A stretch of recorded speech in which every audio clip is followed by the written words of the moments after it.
Ponekad sreća znači ostati kod kuće, posvetiti se sebi, odbijati druge i jednostavno raditi ono što voliš. Muškarci obično smanjuju ton kada razgovaraju s osobom koju vole. Psihologija kaže da ljubav ne počinje ujutro i ne završava se navečer. Počinje kada ti nije potrebna, a završava kada ti je najviše potrebna. Muškarci nisu zabavniji od žena, samo češće pričaju šale i nije ih briga sviđaju li se drugima njihov humor ili ne. Neki ljudi zapravo se boje biti previše sretni, jer misle da će se uskoro dogoditi nešto tragično.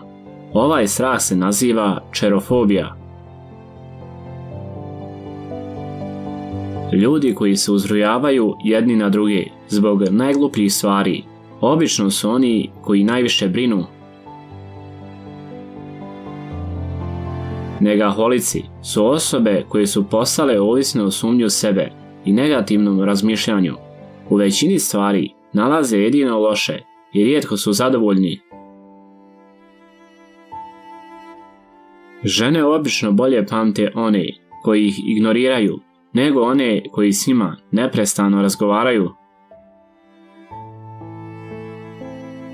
Zdravlje ne dolazi uvijek iz medicine, najčešće dolazi iz mira uma, srca i duše, proistječe iz smijeha i ljubavi. Psihologija kaže da su prljave ruke znak poštenog novca. Poštujte ljude koji zarađuju manje, ali pošteno. Anhedonija je pojam koji označava gubitak interesa i užitka u svim aktivnostima koje ste nekada voljeli. To je osjećaj kada vam više nije stalo.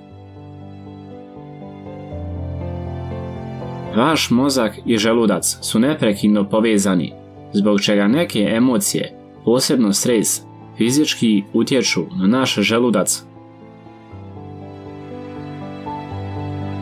Osoba obično koristi puno rukopisnih gesti kada priča istinitu priču. Nasuprot tome, kada laže, ruke osobe ostaju vidljivo mirne. Tvoj provodi oko 70% svog vremena obnavljajući uspomene i maštajući o savršenim trenucima. Postoji mnogo ljudi koji te mogu zvati imenom, ali samo jedna osoba može učiniti da se osjećaš zaista posebnim. Kada osoba plače i prva suza krene iz desnog oka, to znači sreću. Suza iz lijevog oka označava bol, a oboje ukazuje na frustraciju. Plakanje je dobro za zdravlje, pomaže u ispiranju nezdravih bakterija iz tijela, jača imunološki sustav i smanjuje stres. Paranormalni stručnjaci kažu da ako u snu vidite nekoga nepoznatog, to je zapravo duh koji vas promatra dok spavate. Zaljubljeni parovi provode više vremena gledajući se u oči. Ako se usredotočite na bol, samo ćete nastaviti patiti. Ako se usredotočite na lekciju, nastavit ćete rasti. Snovi imaju veću težinu i značenje od naših svjesnih misli, a dok smo budni, 70% naših snova nosi tajnu poruku. Ako te netko koga voliš ignorira, prestani mu obraćati pažnju i vidi što će se dogoditi. Psihologija kaže da ako dva bivša ljubavnika mogu ostati samo prijatelji, to znači da su ili još uvijek zaljubljeni ili nikad nisu ni bili. Naši pravi blagoslovi često se javljaju u obliku bolova, gubitaka i razočaranja. no budimo strpljivi i ubrzo ćemo ih vidjeti u njihovom pravom obliku. Fizička privlačnost je česta, ali mentalna i emocionalna povezanost je rijetka. Psihologija kaže da je osoba koja iz sebe izvlači najbolje i čini te snažnim zapravo tvoja slabost.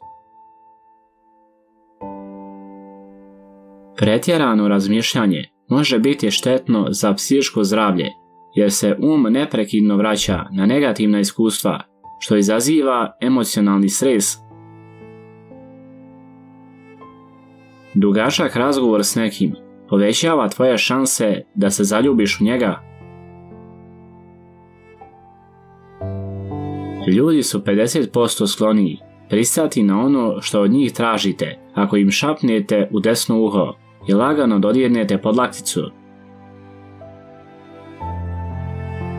Žene koje radije imaju više muških prijatelja nego prijateljica sretnije su, zdravije i obično duže žive.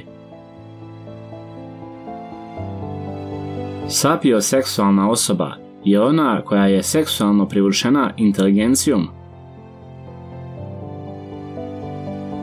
Ljudi koji su iznenada prestali razgovarati s tobom sada pričaju o tebi.